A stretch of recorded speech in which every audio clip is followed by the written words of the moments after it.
Hello everybody, welcome to Teaching.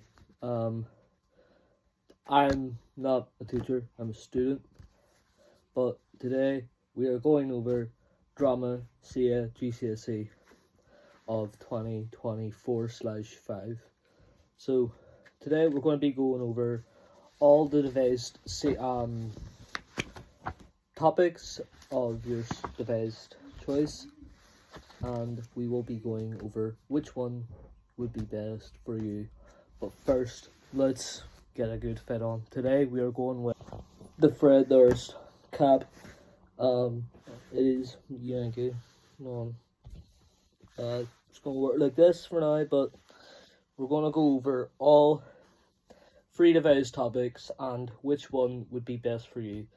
So we're gonna start off with the one my group personally disliked the most, and that was, I'm gonna pop it up here, my fabulous editor. You can see it on screen anyway. Hold on, let me remember the name.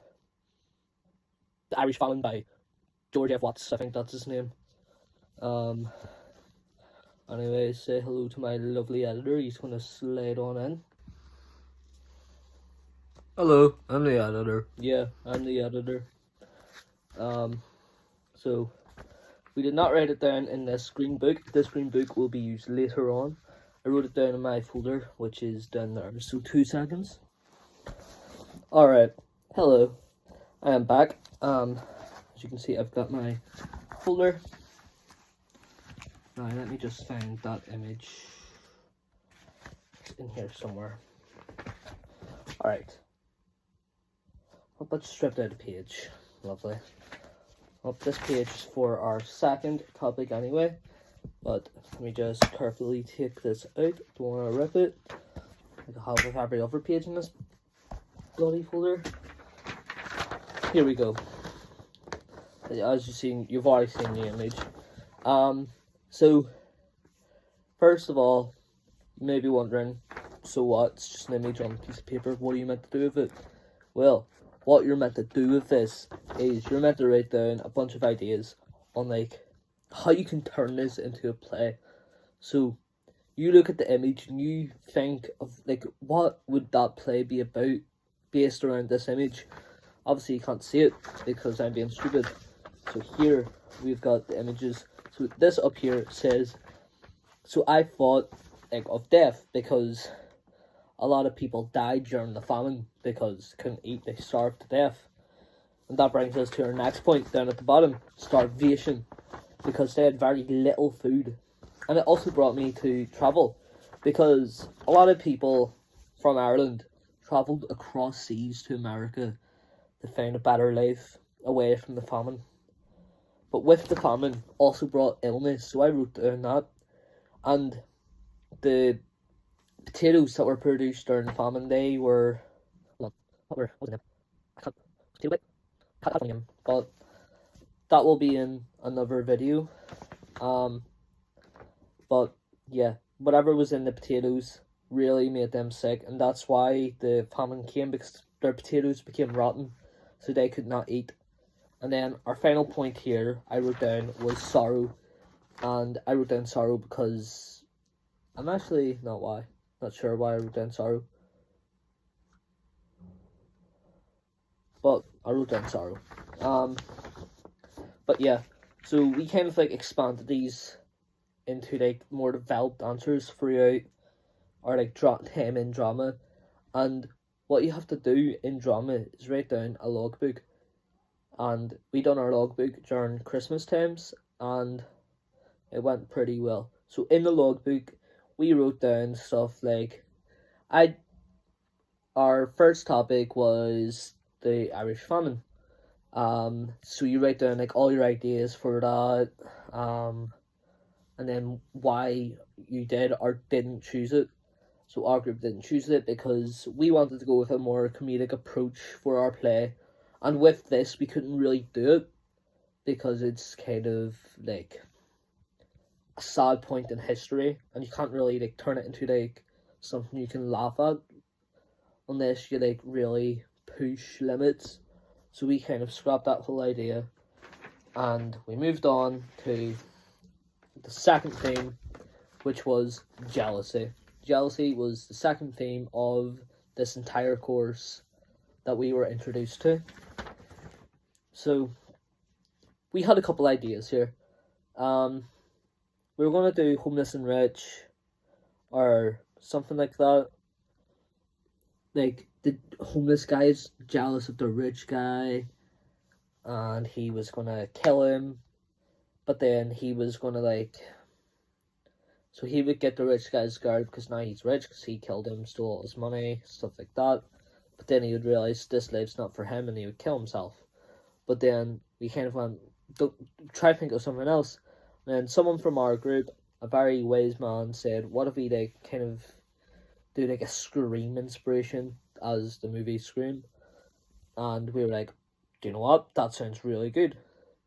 And in our heads we had it that one of the main killers would have a stepbrother, and that stepbrother would be very like popular and rich from the dad.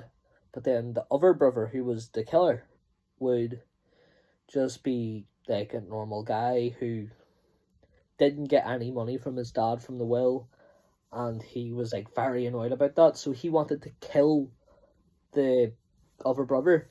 And we added over a couple of characters in here. We had like a nerdy guy, there was a gay couple, which one of them was the killer. We had like a fraud, and there was also a dumb guy at the start who multi-rolled at the start of the thing, and he dies and then becomes the popular step brother. And then our opening scene was obviously the dumb guy dying. Then our second scene would have been the characters introducing themselves, like finally seeing who they are, and then they get to meet after their introduction. And we were going with that, we were sticking with that. We didn't think about the third one until we couldn't really get our main jealousy like theme in there, like inspiration. So we were stuck on that. But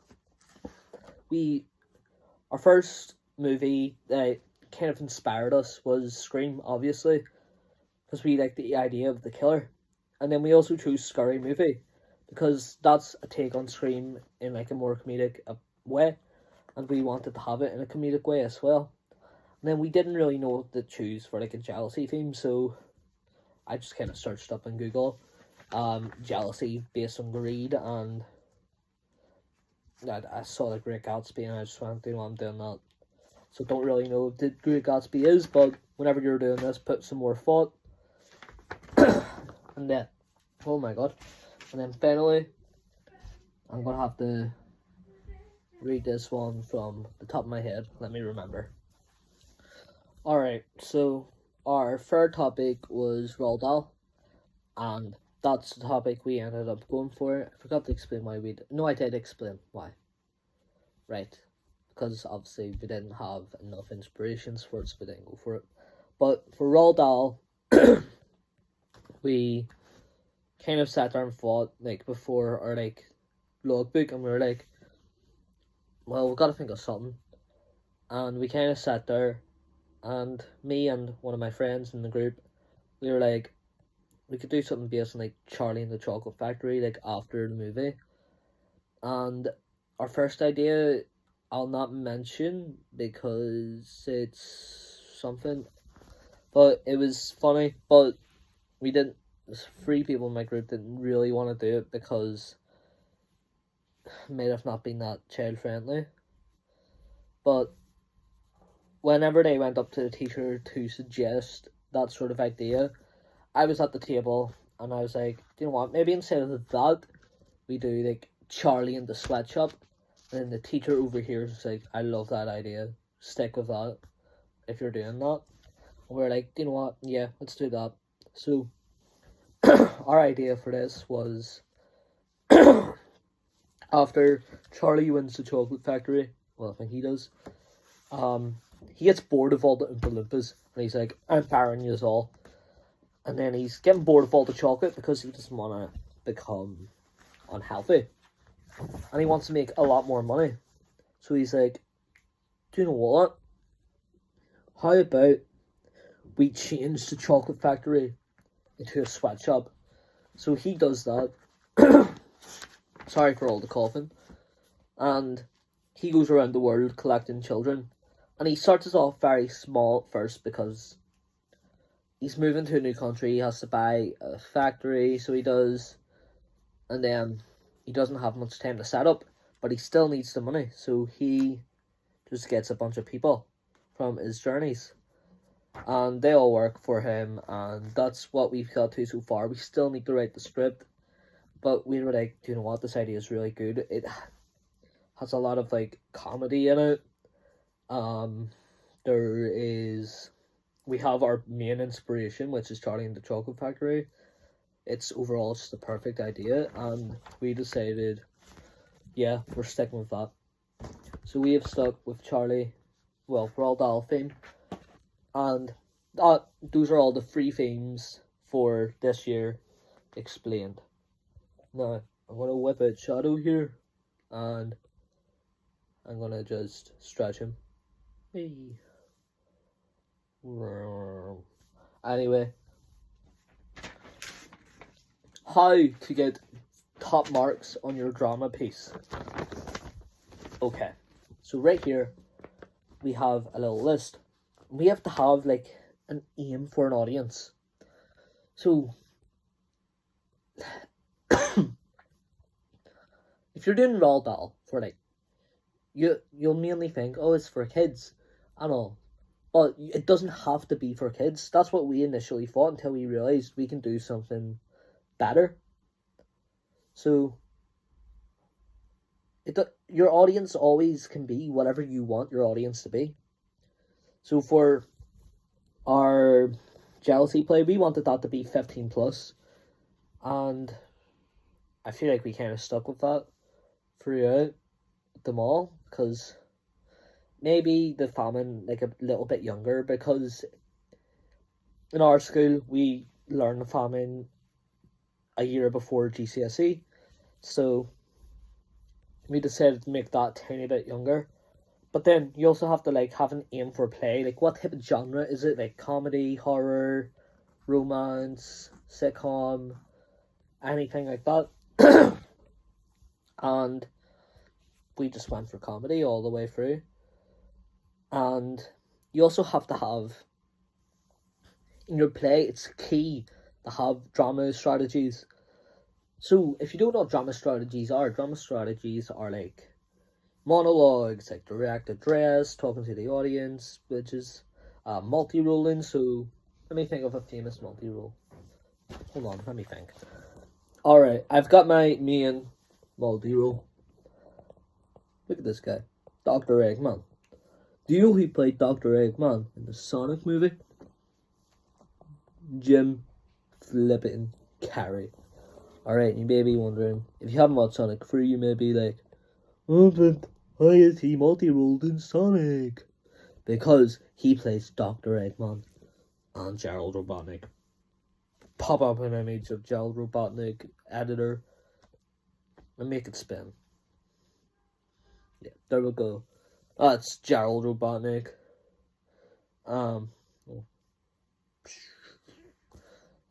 But yeah, he multi-rolled in the new Sonic 3 movie.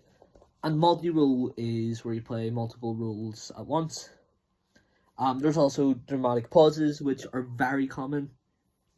It's where like someone would get stabbed and it would be like that. Multimedia, I can't forget what that one is. Pop up the definition. Yeah, that's there. And finally, you got placard. A lot of you may be like, what's a placard?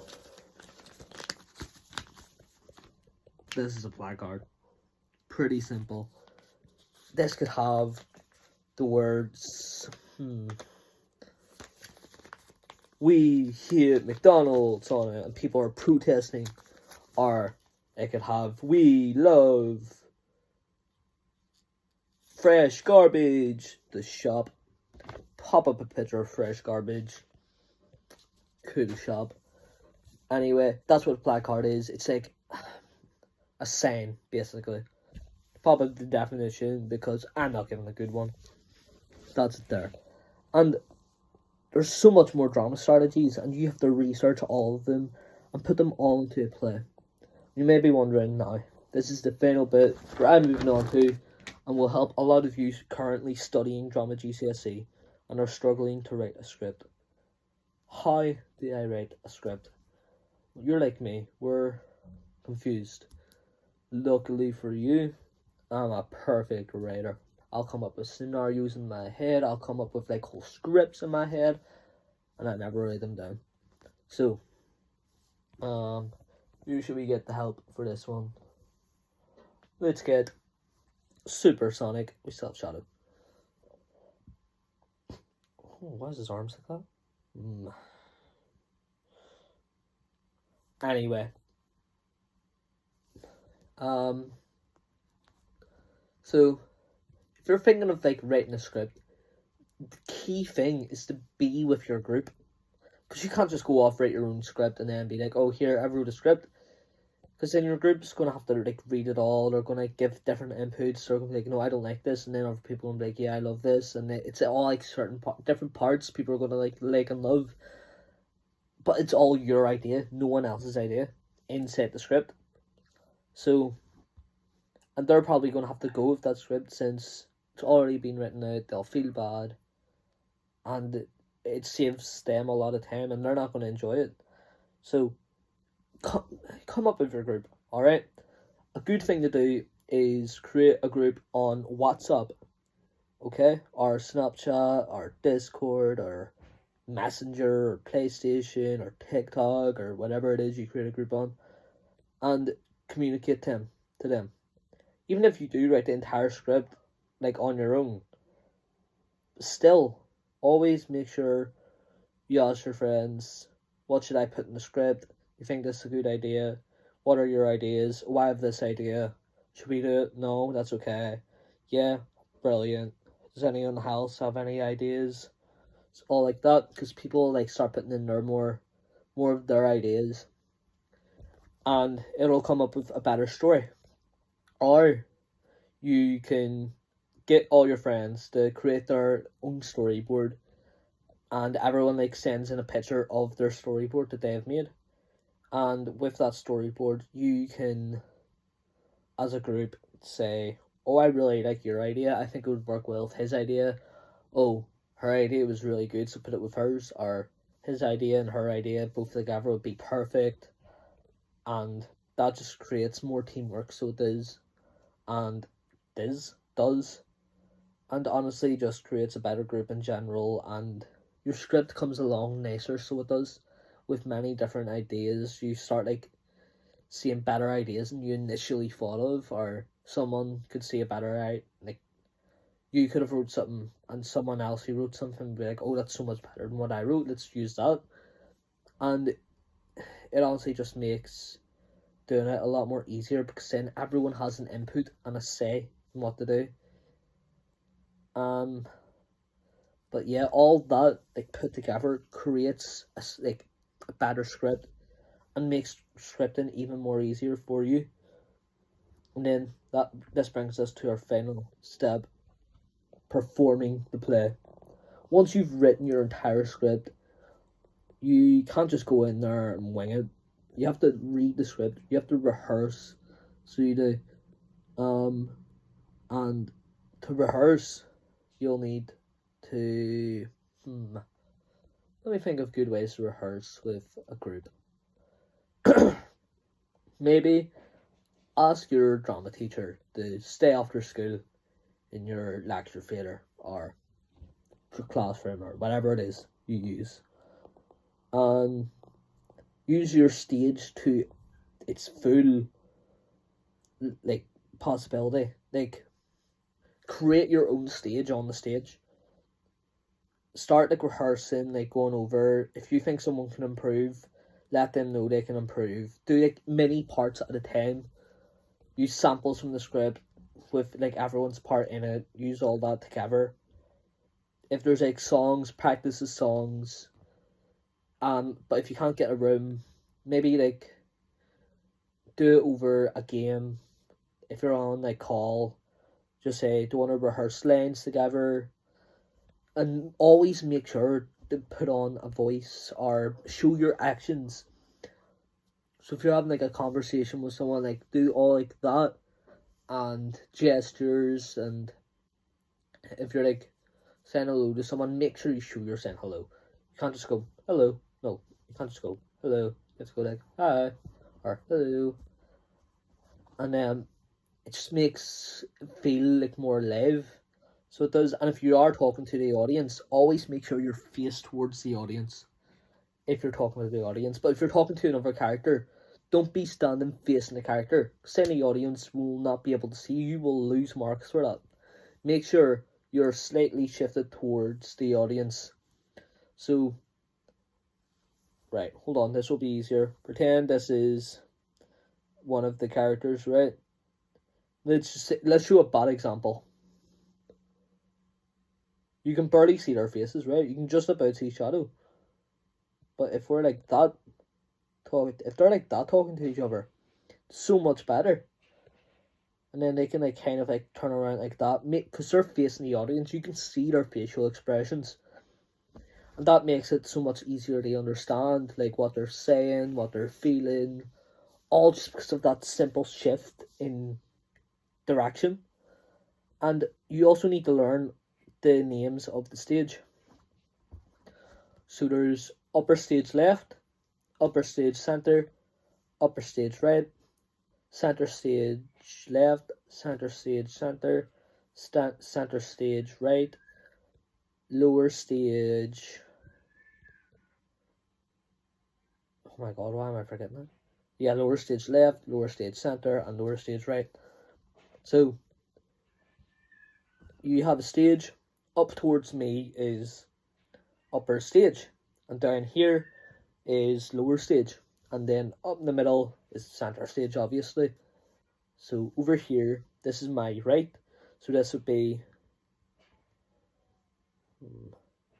actually cannot remember. This is the way of, I have it written down.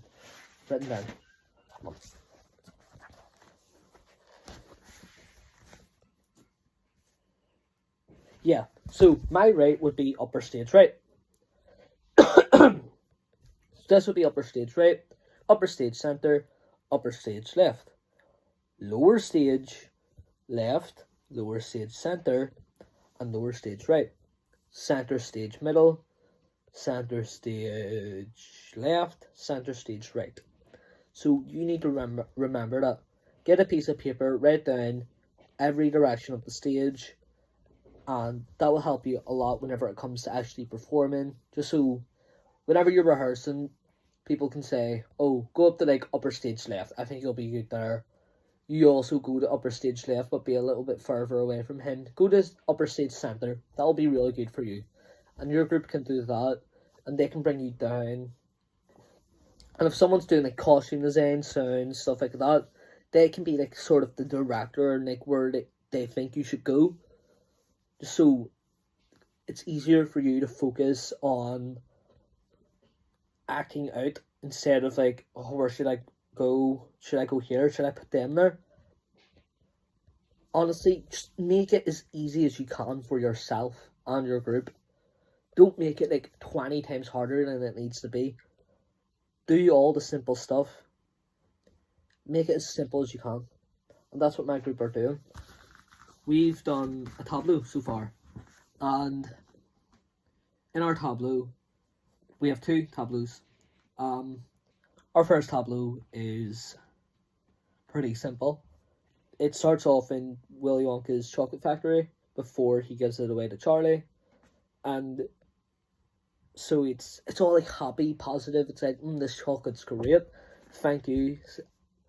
And me and another friend were in Balloonpas. We have like done a dance and a song that's going to need some music because it's not that good so far, but it's pretty good at the same time. So we just kind of dance and sing, and then it ends off with like everyone just being happy and positive. And the way we know to change into another tableau, another place, is a signal. So our signal is like that with a foot on a box. And then once we hear that, everyone just knows go into another position. And our other position, which is not written down yet, because I need to ask my friends what his lines were. It's in Charlie's sweatshop. And it's everyone like, it goes from all happy and positive, dancing, singing, to everyone on the floor, kind of looking sad. Charlie up there, like, sitting like a boss. He's like, oh, I have so much money, I don't know what to do with it. And then all the like children come in, they're like, can I go home? I want to see my friends, I want to see my mum, I want to see my girlfriend, I want to see my boyfriend. Do you like this stuff I've made for you, sir? Can I have some water? And he's like, they start asking, he's like, no, get out of here. And he starts like hitting them, and then we all just like fall to the floor. And it like kind of creates like makes it more dramatic, but then also funny at the same time, because it just goes from like being happy to like really angry. And this kind of creates like something you wouldn't expect with Roald Dahl characters, and it makes it so much better.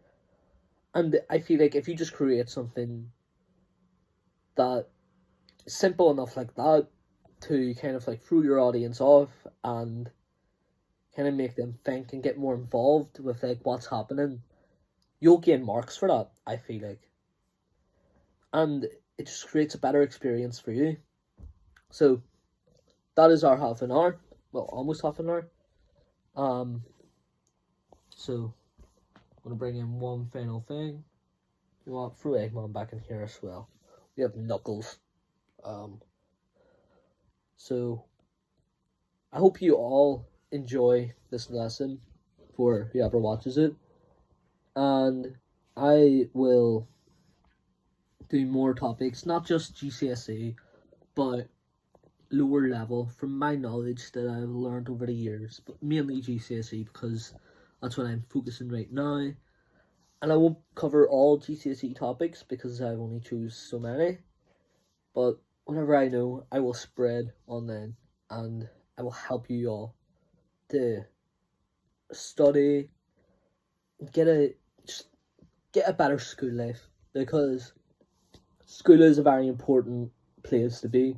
Even if you hate it, it's still very important, because if you grow up no education, you won't be able to get a job. Like, I'm pretty sure almost every single job needs math and English, and if you don't have that to give, you can't get a job. And every job needs a certain specification or education. So school is very important for you, no matter what you think. So this is teaching.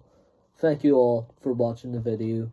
I'll see you in the next one. Goodbye, everyone.